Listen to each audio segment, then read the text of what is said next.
La cession d'une entreprise est un moment majeur dans la vie d'un dirigeant. En effet, ce moment est clé tant d'un point de vue patrimonial, avec la transformation d'un actif professionnel en actif personnel, qui représente bien souvent la plus grande valeur de son patrimoine, mais c'est également un moment très intense d'un point de vue émotionnel. On parle tout de même souvent d'une vie de travail qui d'un coup va se matérialiser.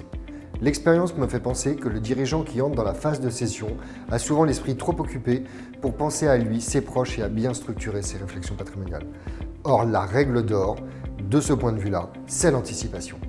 En accompagnant des centaines de dirigeants tous les ans dans ces périodes de transition, l'objectif de l'ingénieur patrimonial de Société Générale Private Banking est clairement d'attirer son attention sur les leviers qu'il a à sa disposition pour atteindre dans les meilleures conditions juridiques et fiscales tant ses objectifs patrimoniaux que familiaux. Nous le poussons à y réfléchir, mais bien sûr toujours en lien avec ses conseils habituels.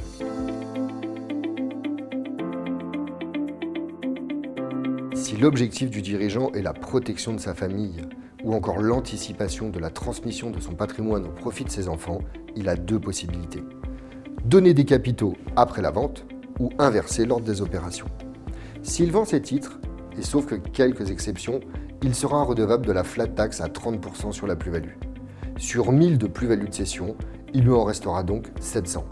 S'il donne à ce moment-là, il acquittera les droits de donation, pouvant monter jusqu'à 45% en ligne directe.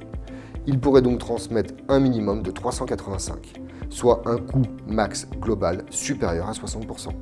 S'il inverse l'ordre des opérations, il arrivera au même objectif patrimonial, à savoir protéger sa famille, mais sans les mêmes effets fiscaux. La donation avant cession va gommer la plus-value historique des titres sur les droits transmis et réactualiser leur prix de revient dans les mains des enfants qui ne paieront pas non plus d'impôt de plus-value si la cession est réalisée pour un montant identique à celui retenu dans l'acte de donation. Les enfants, un instant de raison, actionnaires, percevront ainsi directement une quote-part du produit de cession. Sur 100 donnés aux enfants, il leur restera donc au minimum 55, soit mécaniquement 30% de plus que dans la situation inverse. Aussi, pour qu'elle ne soit pas remise en cause sur le fondement de l'abus de droit entraînant 80% de pénalité, il faut respecter certaines règles, à savoir, il est encore possible de donner sans risque si la vente n'est pas ferme et définitive, et il ne faut pas se réapproprier les fonds donnés aux enfants. Donner, c'est donner. Une fois ces grands principes posés, il convient d'adapter la stratégie aux objectifs du dirigeant. Veut-il donner en démembrement de propriété ? Qui prendra en charge les droits de donation ? Quelles conséquences en présence d'un enfant mineur ? Comment guider le remploi des fonds perçus par les enfants ? Si l'objectif du dirigeant est de repartir sur un nouveau business, il aura intérêt à mettre en report d'imposition le montant du capital qu'il va céder de manière à maximiser sa force de redéploiement dans une nouvelle activité économique. S'il apporte une partie du capital de la société cédée au capital d'une nouvelle structure qu'il contrôle, l'impôt lui sera mis en report d'imposition jusqu'à par exemple sa cession future. S'il ne la vend jamais ou s'il la transmet, l'impôt de plus-value lui ne sera jamais dû. Attention toutefois car ce régime est soumis au respect de nombreuses conditions.